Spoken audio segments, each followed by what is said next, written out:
Fuzzy, Starfield celebrated its 2-year anniversary on the 6th of September, which was, of course, a couple of days ago. And what's interesting is that was it the 6th that it come out or did it come out the 3rd? I don't remember specifically. I know that they celebrated their 2-year anniversary by showing a very cryptic it wasn't a GIF, it was a small video explaining that they were going to have an update for fans. Now, the update in question is one that I think a lot of people have been asking for. Now, look, I'll put it to you. I'll say this: in June during the Xbox showcase, I would have bet bottom dollars that we would have seen an update to the DLC that was probably going to be released in September around the anniversary. And of course, I would have lost that bet. Listen, I thought for sure that the rumored DLC was going to be shown, but it wasn't. So it left a lot of people like me who were hoping for an update and, a promise that in September, that's the month we're in right now, we would get a follow-up to the original DLC that a lot of people did not like, right? I think people were maybe a little disappointed because of the size and scope of it, Fuzzy Belvedere. I know that, it was a little bit different where normally when you land on a planet, at least the way it was explained by Bethesda, Todd Howard, and the team, is that each planet was going to be different per person because it was going to be procedurally generated content, which I think is pretty cool because that means that we're all going to have a similar story, but different. You know what I'm saying? Yeah. And that's exciting because it's a game that a lot of people in this community talked about. It's a water cooler kind of a game. And I know I'm an old man for saying that. Who the hell stands around in a water cooler? Only old men do that, right? But the way that the game was designed was for me to, like, for instance, I always bring Pong Soul into the conversation. Pong had put out a post during one of his, thousands of missions that he went on in Starfield that he came across a derelict spacecraft that was not dead in the water because you're in space, but dead in space, floating there, no power. And it was like an alien running around in this star freighter, and it killed the entire crew. Look, I'm getting goosebumps because I'm a big nerd for this. Anybody watching Alien Earth? Okay, you know exactly what I'm talking about. So he found it, and I never found that. And I'm not going to say I was jealous. I was like, that sounds like something I would really want to do because I'm such a fan of Aliens, Predator. That sounds right up my alley. I never found that ship. Again, procedurally generated. Well, the last DLC wasn't. It was crafted, it was made, and everyone had the same experience. And it was, it was very culty, which I'm going to be honest with you, I'm not a big fan of cults. It's not my bag of tea, so to speak, even with horror. And I'm a big, Mrs. Boom and I are big horror fans. It was a good DLC. Was it great? That depends on you. I thought it was good enough to give it like maybe an 8 out of 10. The opening part of it was amazing, to be honest with you. It really, if that was the whole DLC, then maybe it's a 9.5, but it wasn't.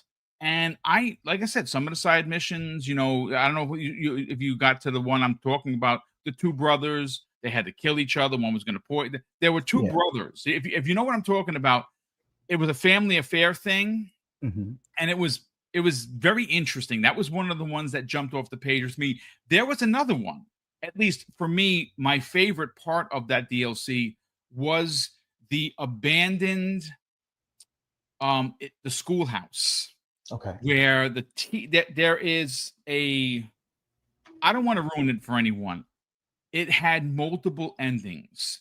There was a pretty bad one, which I got and was like, yo, F that. I'm going to reload an older save, and I want to do the good one, and I wind up doing both. I got the achievement for both. Nice. But it's, and again, it's, if this is not part of the game, you could completely overlook this altogether. You had to like literally just be exploring to find it. You know, you read something, it sends you to the map, you go there, and now there's a lot of things you have to do. It was awesome. I very much enjoyed the DLC. But Fuzzy, we have been, and again, I got to give you the mic because I've been talking and rambling on because I'm a nerd, folks. I do this 5 days a week. I love doing this, and when it comes to a game that I really love, I'm going to talk about it like I'm gushing. But we got to hand the mic over to Fuzzy because this is, even for me, as much as I love it, he loves it more. Fuzzy Belvedere, I'm going to hand you the mic, and I do want you to get your thoughts on the 2-year anniversary where we got a tease, right? Mm-hmm. And the tease was surrounding the Terran Armada. And there's some suggestions, there's some thoughts, there's some theories online that this could bring us to Earth in some way or another. I don't know if that is what's gonna happen, but I almost feel a little gypped, if you know what I mean. Because yes, we did get the tease, but that's all. And maybe I'm, again, folks, if I sound like an entitled gamer, please, by all means, point it out to me. And I'm not going to get angry or anything. I don't get angry at anything, to be honest with you. But I kind of want that DLC. I want Starfield to continue. I think a lot of people do. And I don't know if this is something that Xbox is waiting for to do for, and again, folks, it's going to PlayStation at some point. Yeah. When, I don't know, Fuzzy, but it kind of feels, this is just my take on it. Chat, throw one if you kind of feeling what I'm feeling here.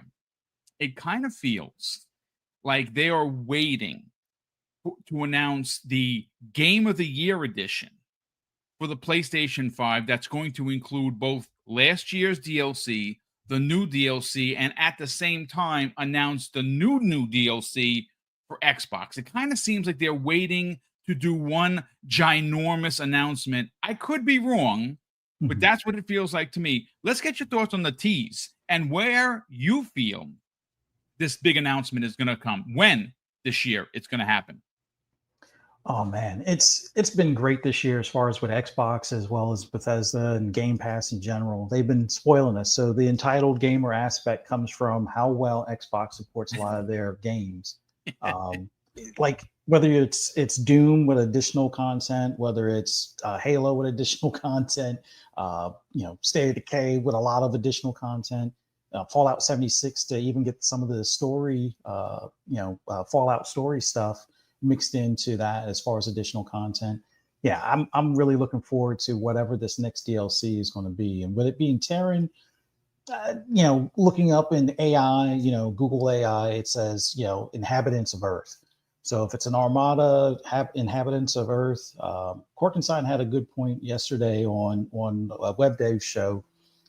Maybe it's the people that, that spaceship that left, or maybe it was probably Mav that said this. The spaceship that left that you catch up to at some point. If it's a little late for spoilers. If you haven't made it far enough in this game for these spoilers, what are you doing? No, but there's a ship that leaves Earth kind of like around Star Trek like time frame, but it's well under funded as far as technology and advancement. So it was like prior to like warp drive and whatnot.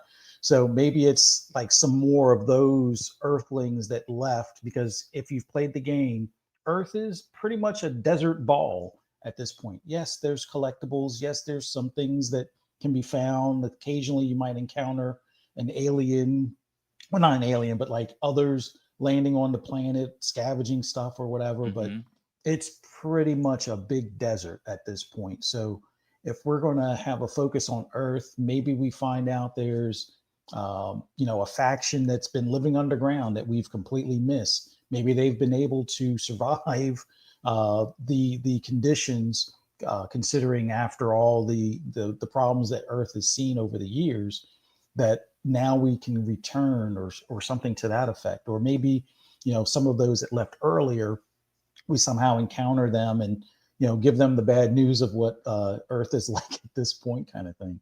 In any event, I'm real curious to see what this could be. And the word armada, like I've been saying this ever since, Starfield came out. If they could find a way of figuring out how to incorporate co-op, that would be awesome, because then you could have an armada of ships flying through, and maybe you have that, big star fleet battle against, the Crimson Fleet, or maybe you hate the UC or whatever the case may be. You could now have maybe a few of your friends and their spaceships that they've, had from their save of the game, flying together and exploring space together. Like this game, and the possibilities are endless pretty much. And yes, I agree. Yeah, it'll eventually land on PlayStation at some point. God, I hate Colin Moriarty being right about something, but when it does, I think you're right. They'll see some additional DLC.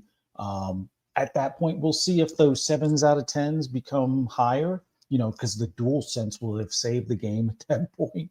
But considering how beloved this game is, and it's only on, PC and Xbox at this point, bringing it to that additional platform, I think people will start to realize why a lot of people mention this as a game of a generation, where, and the reason why I look at it as such is 10 years from now, people will still be playing it.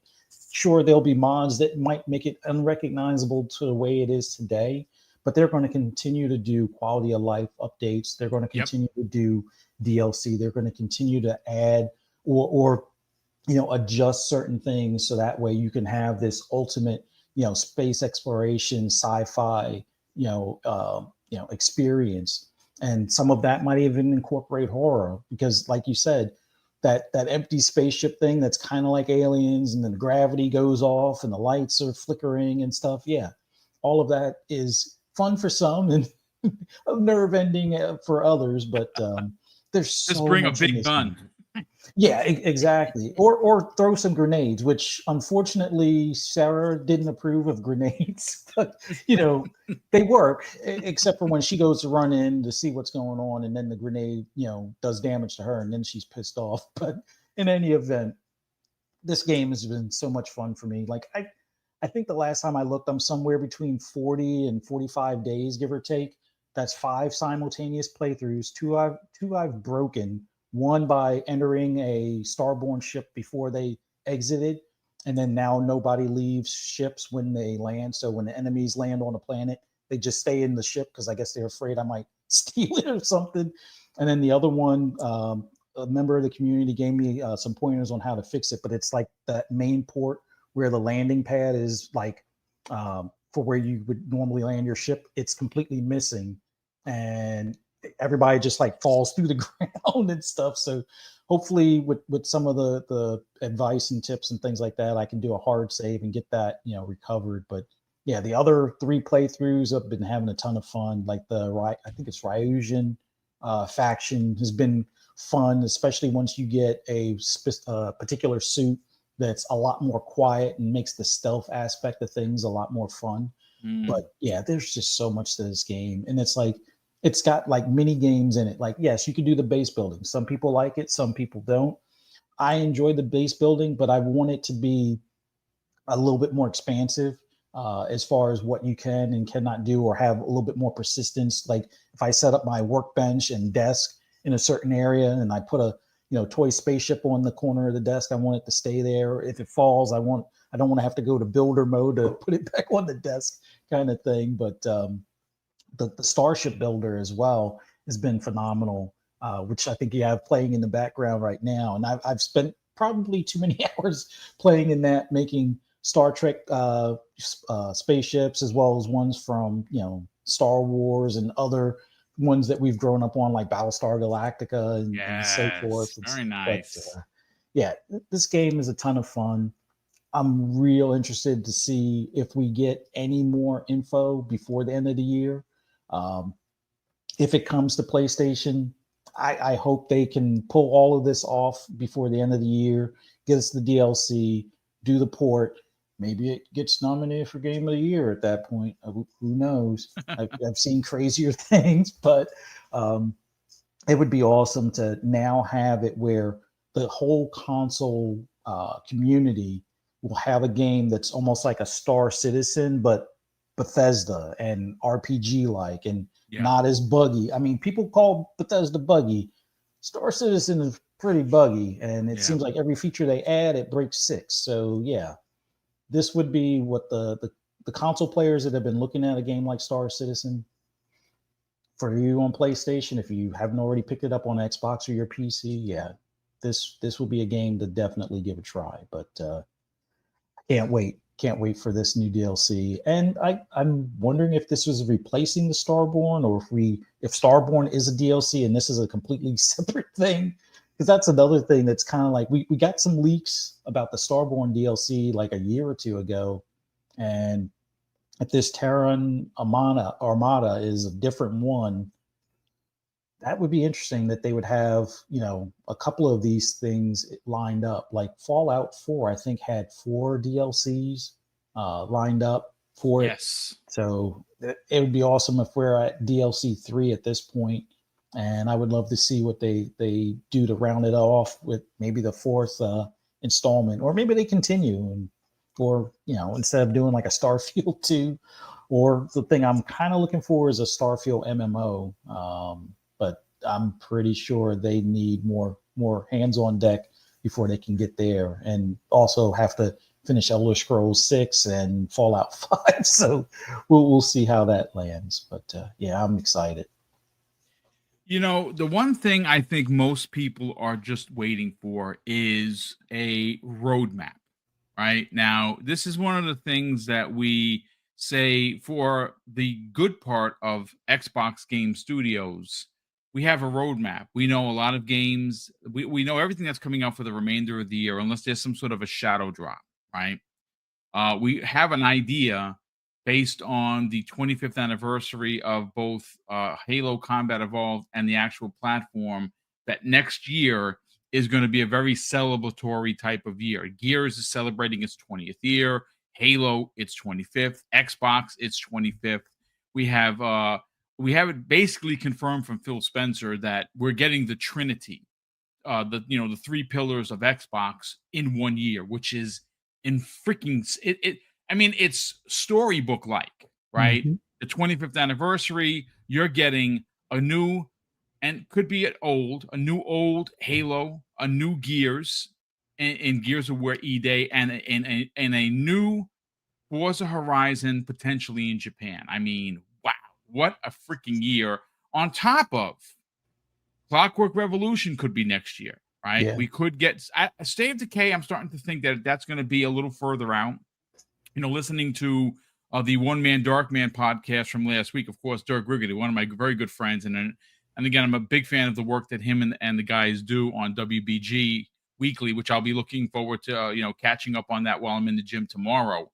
And they've been talking about it as well. And I mean, like, if you listen to what Dirt had to say, he has a couple connections. He thinks that there was some development trouble with State of Decay 3. Some of the talent was, left the studio. That happens. Yeah. But it might be a game that does not come out next year. It might come out the following year. Listen, at this point, they have so many games coming out. There's no rush for it. But bringing it all the way back, Fuzzy, to Starfield, I think if I were to say that I was disappointed, it would be that I want to jump back into the game, but I don't want to do another playthrough. I know people have played through it 6, 7, 8 times, and they've gotten some really wild starts and finishes. I'm going to throw this out there, folks, as the game is 2 years old, so it's not really a spoiler because you may not get this, but there were a couple of playthroughs. I've talked to a few people that when they went and they started over and they went back to where everything began, they were all children, for instance. Yeah. Like, everybody was children, not adults. That's freaking crazy. There was another one that someone told me that everyone was dead. There was no one alive. That is crazy if you think about it, right? So the way that they crafted this game, especially on your replay-throughs, is just wild. For me, if I have to say, am I disappointed? This is what I'm disappointed about. We don't have a roadmap. We have an inkling of a DLC called Starborn, right? That's going to give us a glimpse into, well, the Starborn, right? That's pretty interesting. Now we have this, and I know somebody said that I got the name wrong, folks. I don't think so. Let me go to the notes. Hold on just a second, because I don't think I got it wrong, to be honest with you. It is called the Terran Armada. Someone said it's the Terrace. I mean, if you just look at what Xbox Era put out there, they called it the Terran Armada, and they actually had the little video. It says Terran. I don't see anything about Terrace. So if I got it wrong, then I got it wrong. But I want to know more about what's going on with the Terran Armada. I know that it's a ship that left before everything. Awesome. Did they die? Did they get saved by an alien race? Are we gonna? You know what's interesting? What if this DLC or this expansion is actually not you playing your character, Fuzzy, but playing the Terran leaving Earth? What are your thoughts on that? That would be pretty cool. Like, I think there's so many directions they could take this, but if we're playing as like a different character, like when they're fleeing the planet before the demise of the planet, or maybe just as technology allows them to travel further than our solar system kind of thing, that would be awesome. It might be a little disorienting because I know a lot of people will be like, well, I had all these weapons, I had all this gear. Will I be able to acquire that back? Or how would I be able to get some of those things? But I think it would make for a more interesting story, because if you're isolated on that ship and then you're encountering aliens or you're encountering other beings that might be more technologically advanced, whether it's Starborn or even the Eclectic, or I think that's the name of them, or House of Barood for that matter, kind of thing. I think that would make for another interesting story where it weaves or blends into what already could exist in that universe for Starfield. You just take a different perspective, and maybe you encounter yourself. Hopefully you were like, if it looks like you're safe, hopefully you were nice to other ships you encountered, because then otherwise it might be like your original player is the final boss because you blew up all the ships that you came across, and that's how your story ends, kind of thing. But yeah, that would make for an interesting perspective, because one of my playthroughs, I was that a-hole that, oh, they're asking for help. No, I'm not helping. Oh, they're still asking for help. Torpedoes or whatever, lasers at full blast, and yeah, they're gone. So that, I mean, look, everyone's going to have a level of where this game is for you. Some people it's a 5, some people it's a 7, some people it's a 10. For me, it's a high 9. I loved every second of it. I really enjoyed my playthrough, which took, I want to say, a pinch maybe under 5 days before I finally beat it. The other day came the way of the new DLC.